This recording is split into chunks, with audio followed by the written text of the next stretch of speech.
Hello po sa inyong lahat mga ka-crypto. Ako po si Pinoy Crypto Trader at sa video na ito ay atin pong pag-uusapan ang tungkol sa balitang ito kay XRP, kung saan ayon kay Ash Crypto, isang season analyst, maaaring makita ni XRP hanggang siyam na beses na pagtaas ng presyo sa susunod na 6 hanggang 12 buwan. Ano nga ba ang mga detalye sa likod ng prediction na ito? At yan po ang siyang ating aalamin sa video na ito. Pero bago po tayo magpatuloy, ay nais ko lamang po munang bigyang linaw ang aking disclaimer kung saan ang nilalaman po ng video na ito ay hindi po ito isang financial advice. For education and information purposes lamang po ang layunin nito. At ayan mga ka-crypto, ano ang mga kamakailang paggalaw ng presyo ni XRP? Kamakailan lamang ay si XRP ay nag-post ng 4.3% na gain mula sa presyong 0.5284 hanggang sa presyong 0.5511. Ito ay isang bagong dalawang week high. Yan, 2-week high matapos ang pagbaba na dulot po ng SEC selling pressure noong unang bahagi ng October na nagdala ng presyo nito pababa sa 0.51. Noong Martes, si XRP ay nagkaroon ng correction mula sa pagtaas nitong mga Lunes. Bumaba po ito sa presyong 0.5353 ang kanyang kasalukuyang threshold. Ngayon ay ano ang prediction ni Ash Crypto para sa presyo ni XRP sa susunod na 6 hanggang 12 buwan? Ayon po kay Ash Crypto, isang analyst na may mahigit isang dekadang karanasan, inaasahan po niyang si XRP ay magti-trade sa loob ng price range na $3 hanggang $5 sa susunod na taon. Ang mababang dulo ng prediction na ito ay katumbas po ng 460% na gain o isang 5 times return on investment para sa mga investors ngayon. Samantala, ang mas mataas na hangganan ay magre-representa ng mas malaking 834% appreciation mula sa kasalukuyang presyo. Ngayon ay ano ang koneksyon ni Bitcoin sa prediction na ito? Ayan, sa parehong panahon, ang 6 hanggang 12 buwan, si Ash Crypto ay nagpahayag din ng prediction para kay Bitcoin na maaring umabot daw ito sa price range na $125,000 hanggang $250,000.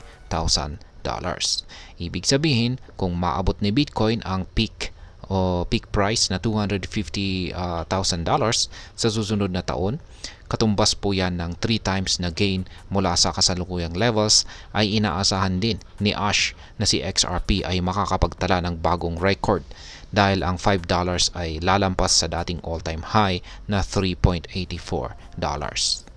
Ngayon ay ano ang ibang mga prediction para kay XRP? Habang inaasahan ni Ash Crypto na ang XRP ay maabot nito ang $3 sa pinakahuli sa buwan ng March 2025, ang ibang market analyst naman ay may mas maikling time frame para sa katulad na target price. Noong nakaraang buwan, isang crypto trader na si Miles G ay matapang na nagpahayag na si XRP ay magkakaroon ng halaga na $3 pagsapit ng Pasko. Ika-25 ng December, dito raw magaganap ang $3 na presyo ng XRP. Sa mga kamakailang updates ay nagbigay po siya ng buy alert para kay XRP. Hinihikayat niya ang mga market participants na bumili ng coin ng walang pag-aalala sa pag-set up ng stop loss orders. Itinuro po niya ang profit-taking targets sa pagitan ng 1.10 at $2.84 para sa malapit or nalalapit na panahon. Ngayon ay ano ang mga prediction para sa ibang crypto assets? Bukod kay XRP, kabilang din sa listahan ni Ash Crypto ang iba pang prominent crypto tokens tulad po ng Ethereum, BNB, Solana at Dogecoin. Para kay Ethereum, inaasahan niyang umabot ang presyo nito hanggang $15,000 sa susunod na taon. Habang para kay BNB, ay ipinakita niya ang price range na $900 hanggang $1,400. Kay Solana at Dogecoin naman, ang analyst ay naglabas po ng kanyang predictions na peak price na $650 at $1. Ayon po yan sa pagkakasunod. Ibig pong sabihin ay si Solana ay aabot sa $650, si Dogecoin naman ay aabot sa $1. Ngayon ay ano naman ang masasabi ko tungkol dito? Base po sa aking sariling pananaw, ang mga prediction ni Ash Crypto para kay XRP ay nagpapakita po ng malaking potensyal para sa pagtaas ng presyo sa susunod na taon.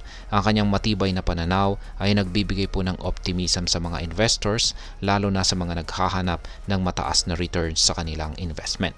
Gayunpaman, mahalaga rin na tandaan na ang cryptocurrency market ay napaka-volatile at maraming factors ang maaring makaapekto sa presyo. Kaya't ang mga investors ay dapat pong manatiling mapanuri at handa sa anumang pagbabago sa market. At ayan, hanggang dito na lamang po tayo sa video na ito mga ka-crypto. Sana po ay inyong nagustuhan ang aking paliwanag sa video na ito. Kung inyo po itong nagustuhan, pakiclick lamang po ang like button nito. Para naman po sa mga bago lamang dito, kayo po ay aking inaanyayahan para mag-subscribe. Pakiclick na rin po ang bell icon nito dahil ito po ang siya magsisilbing notification nito sa mga bago kong videos na akin pong ina-upload sa aking YouTube channel na ito. Marami pong salamat sa panonood, ingat po tayo lagi at God bless po sa ating lahat.